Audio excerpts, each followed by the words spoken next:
My name is Stan Konstantaras. I'm the President of the Recreational Fishing Alliance of New South Wales. A long-time Botany Bay fisher, grew up fishing Botany Bay. So what the RFA and the Nature Conservancy are trying to do is restore oysters back into Botany Bay. So oysters provide habitat for our fish. They provide good coverage, they're nursery areas. So Botany Bay has lost a lot of our oyster reefs over the years. In fact, they're almost non-existent now due to overdevelopment. So the project aims at putting oyster reefs back into Botany Bay. So we've got a really big oyster reef going in just out here, and then we've got 4 or 5 little smaller ones all throughout Botany Bay. And we're hoping that over the sand, which is like a desert, they'll provide a little bit of habitat for the fish to congregate and feed on. They'll provide a food source and shelter for them. So we've only just got the permit process, so you can understand with Botany Bay we've got a lot of commercial and development interests in here. So we've got container ships coming in, we've got fuel ships coming in on the other side, we've got an airport just behind us. So the permit process took a long time, but we're in the process of currently mapping the seabed floor where the reefs will go, and then after that we have to wait till the oysters start growing. So that usually happens around summer. So we're hoping that by towards the end of the year that we start growing out our baby oysters to start putting out on the reefs out here. And the project works by putting down a base of rock and then dropping the baby oysters on that. And the baby oysters will stick to those rocks and then grow and then multiply and provide the habitat and the food for the fish. Our biggest challenges are, again, the development. So we've got a container wall that has completely changed the way the water flows within the bay. We've got a cruise ship terminal that's planned to go in just over here. There's expansion always of the oil refinery out there. We've got bigger ships coming in, so all this gets dredged all the time. So our biggest challenges are it's a working port, but it's also there's not much structure in here as well. A lot of Botany Bay is sand, and sand is not that really good. It doesn't hold fish structure and food for them as well. So you really need those reefs here in that structure. But every bit of land, seafloor we want, the government wants for something else as well. So there are pipelines going across the bay, there are electricity cables, fuel lines, water pipes coming from the desal plant over the hill there. So the challenges are incredible for us to even just get a little bit of area to put an oyster reef in. But I think we've overcome all those. So the program was initially funded for $20 million, and the Botany Bay reefs are about $2 million of that. We could spend $20 million just in Botany Bay alone.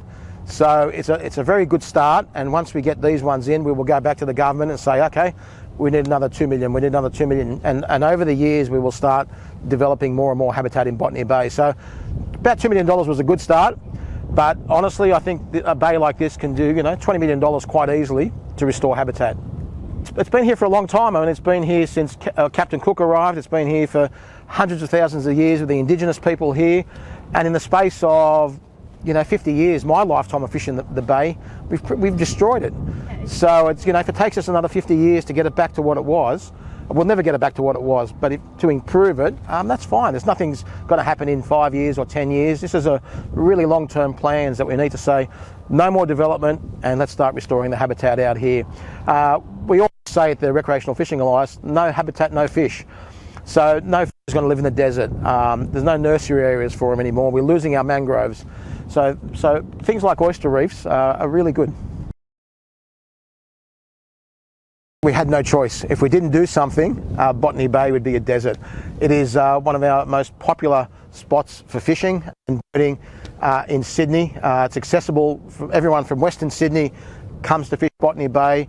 There's a fishermen all around it. Sydney hosts a couple of million anglers use this area, and boaters and recreation. So we had to really say, let's start doing something to help the bay, because I think it really needed some help.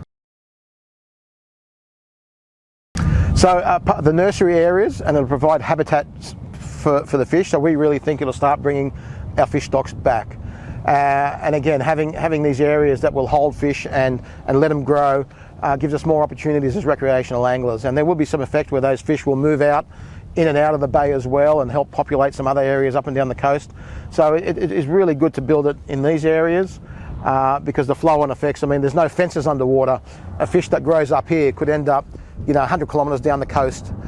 So it's really good. It's a good starting point here. So our biggest issue is water quality as well. So there's a lot of pollution going into Botany Bay, which is really harmful on the environment. And things like this, I mean, we're sitting on a breakwall which is completely man-made, and the waves hit this breakwall, and they reflected all the way down to the Georges River. They've destroyed the beaches behind me at La Perouse. So man-made structures have massive impacts, and it always seems to be the cheapest option. So no one really thinks about the long-term effects, and we're saying that structures like this have really long-term effects and they need to think about, but we get ignored. The port expansion around the corner, that gave us some really big problems. That's destroying some habitat. And just having a wave deflect off a breakwall like this means that the seagrass beds on the other side of Botany Bay get impacted by waves, and we lose our seagrass, we lose our mussel beds. It's a massive amount of impact that just this one breakwall, the impacts of this are felt through all Botany Bay. It's incredible in terms of that a wave from here can move the sand 5 kilometres away along the beach. We're losing all the sand on the beaches of Brighton there because of this. So it really is incredible to see that a structure like this, has so much impacts. The government really needs to think about future-proofing and protecting our habitat, and it's no good just saying, let's put a cruise ship terminal in here. We'll feel the impacts for 50 years all the way down there. So it's very short-sighted, quick dollars, support the booming cruise ship industry, but at what cost? Sure, it's a $1 billion industry, the cruise ship industry, but then what's Botany Bay worth? It'd be worth 100 times that to us, in 50 years. So again, we've overdeveloped this in 200 years to get here to destroy the bay. There'll be nothing left in 200 years. If the government has its way, it'll all be concrete. So we really need to start thinking about and really pushing the government to take care of our waterways. I mean, this is all we've pretty much got. The expectation is that we really succeed in putting these oyster reefs in, and then we just go and put more in. And we say, look, we've done this, thumbs up. No, we want to put another one down there. We want to put another one down there. We need another one down there. And all of a sudden we'll see fishing really improve. The oysters will clean the water, so they will deal with the water quality issues. And if we put enough oyster reefs in here, that maybe that water pollution might not be a problem in 20, 30 years. Well, I don't think so, but it will have some impact, and it will make a real positive influence on our water quality. Again, the fish, it's really, if the water's dirty, the fish really aren't going to hang around. If there's nothing for them to eat, they're not going to hang around.